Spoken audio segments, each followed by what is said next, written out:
Man, oh man, the discourse on the Discord is disturbing. Mostly it's dismissive of my distribution of videos. We got talking about some of the smaller role players for commander decks, creatures that enable and advance your strategies. And we got talking about the old Hammer Mage, 1 and a red for a creature, human Spellshaper, it's a 1/1. Has X red, tap, discard a card, destroy all artifacts with mana value X or less. When this guy's holding the hammers, everything looks like a nail, brother. This guy's really spreading Christmas cheer with his old-timey Santa outfit, but in reality, he's taking a card in your hand, he's turning it into artifact kill spell, and feeding your graveyard. Why does everyone undersell this card, man? Hammer Mage belongs in every deck. I'm gonna say it till I'm blue in the face. And this is another card I've used in a ton of decks, the Human Spellshaper, the Dreamscape Artist. This is 1 in a blue creature, 1/1, 2 in a blue, tap, discard a card, sacrifice a land, search your library for up to 2 basic land cards, put them onto the battlefield and shuffle. So they come in untapped, which is pretty fantastic. This guy's just a damn hero, dude. Look at the flavor on this thing, fantastic. Now look at this Spellshaper, the old Bog Witch here, has black tap, discard a card, add black, black, black. This is what happened to Kramer from Seinfeld, dude, after he got in a little trouble there a while back. Doesn't it look like him a little bit, man? Makes every card in your hand a dark ritual. Bohemian Grove, dude, that's where they're doing the dark rituals. Now, if it isn't a photorealistic portrait of old Nicky G here, he's taking 1,000 milligrams of whale testosterone on the daily. Waterfront Bouncer, 1 in a blue, creature Merfolk Spellshaper, it's a 1/1. Has blue and tap, discard a card, return target creature to its owner's hand. This guy, man, Spellshapers, there are a ton of good ones, but this effect can be pretty nice in the early game, turning extra lands or creatures you want to reanimate into a useful spell. So then that got me thinking about the Magi, the Maguses. If you didn't know or just never thought about it, the Maguses are human wizard versions of old, overpowered cards. These guys are the fixed version. You know, some are pretty good, so let's check them out. Maybe we're going to talk about them a little bit.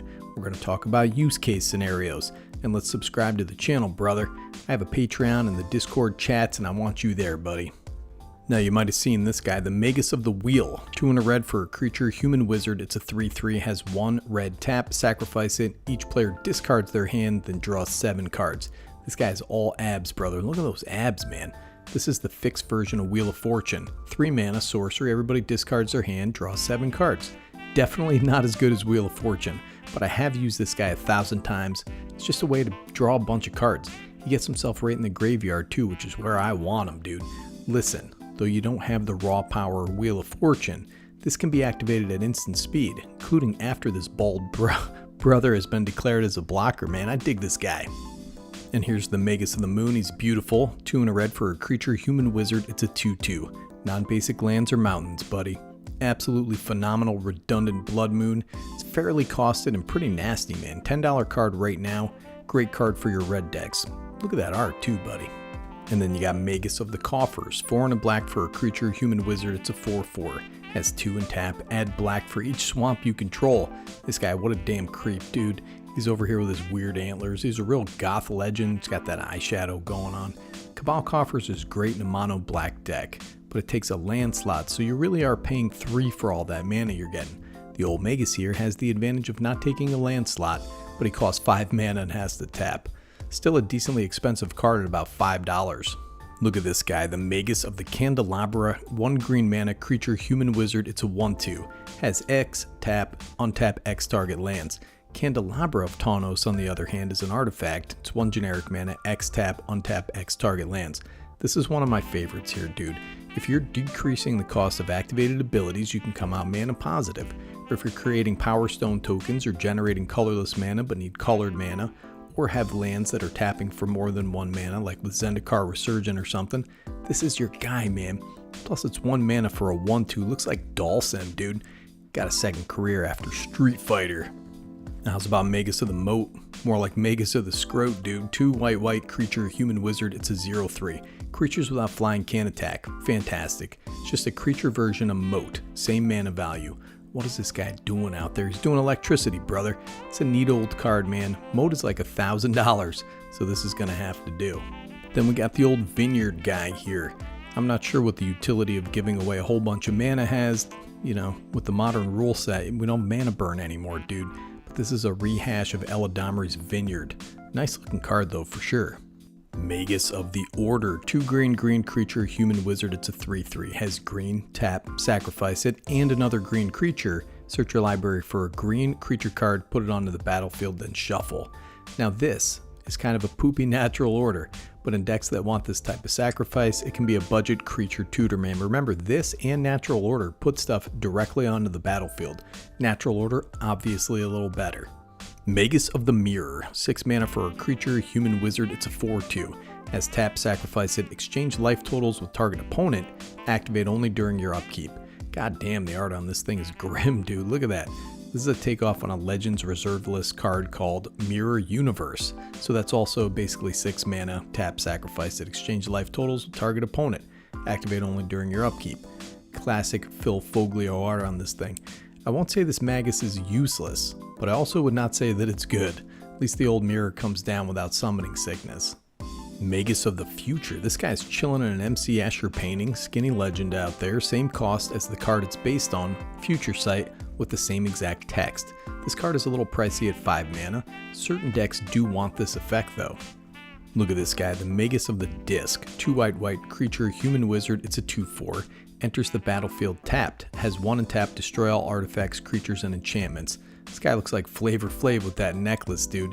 Obvious takeoff on Nev's Disc. Larry Nevin's Disc all over here. If you want the Nev's Disc effect, may as well run this too, man. Nev's Disc comes in tapped anyways, just like this guy. Magus of the Bazaar, 2 mana, ostensibly leaves you at a card disadvantage unless you have a Teferi's Ageless Insight out there, brother. It's a damn Bazaar of Baghdad, but that's $1,500. I have this card. I've never really found a use for it, but I'm sure somebody has a pretty good use case scenario for it. Maybe graveyard reanimator decks. I don't know. Now look at this guy, Magus of the Jar. I like his fashion, I like his fit. He's got a cool hat. This is a fixed memory jar, I guess. Now this guy, barring haste enablers, can't be used the turn he comes down like memory jar. Artifacts also have some pretty easy recursion, but you know, so do creatures. This is a neat card. Definitely not as broken as memory jar. Maybe not something I would use very often. Magus of the Abyss, 3 and a black for a creature, human wizard, it's a 4/3. At the beginning of each player's upkeep, destroy target non-artifact creature that player controls of their choice. It can't be regenerated. This is an interesting card. It's a takeoff on the Abyss, which is like $700. I like this in decks where you're making a lot of tokens, man. You can always just destroy him if you've had enough of this little dude after a round of upkeeps. But it's ideal if you have a little token and you kill it. Everybody else has to kill one of their bigger creatures.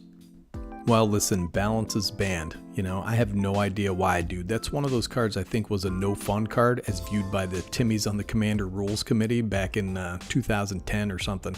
This guy's 7 mana, has to tap. This guy is not banned. Maybe it's just a power level thing, you know? But why wouldn't this be banned too? Listen, I don't know. Magus of the Will, a fixed version of a Yawgmoth's Will, a very powerful card. This has been balanced, but just balanced into dust at twice the cost, you know? It certainly can be interesting in certain decks if you want multiple types of this type of effect. Alright, this one is the last one I'm going to talk about because the rest are garbage, dude. I'm going to flash them up after this guy. You can see him for yourself if you want. But Magus of the Tabernacle, 3 and a white, creature, human wizard, it's a 2/6. All creatures have, at the beginning of your upkeep, sacrifice this creature unless you pay 1. I love this guy's outfit. Looks like he's hitting the weights, brother. Pretty neat card. Punishes creature decks unless they can get rid of them. Puts a monkey wrench into so many decks, man. Creature-based decks can usually deal with a single target removal, but this can get really egregious. Slows down the game a lot. Now listen, man, when I made this channel, I wanted to show people cards that they had never seen before, so hopefully this video did that for you. It sometimes seems like you need to play cards that are $40, $50, or make decks that look like every other deck out there. It's not true, man. These are all little hidden gems. They're lurking amongst the 25,000 individual game pieces. Some don't seem very good at first blush, but it's incumbent upon us to figure out where they belong. What commanders can effectively utilize them. That's what this channel is all about, dude, and that's better Commander, brother. That, and it's an outlet for some bad jokes, too. Be good to each other out there. Nikki G from Better Commander, signing off.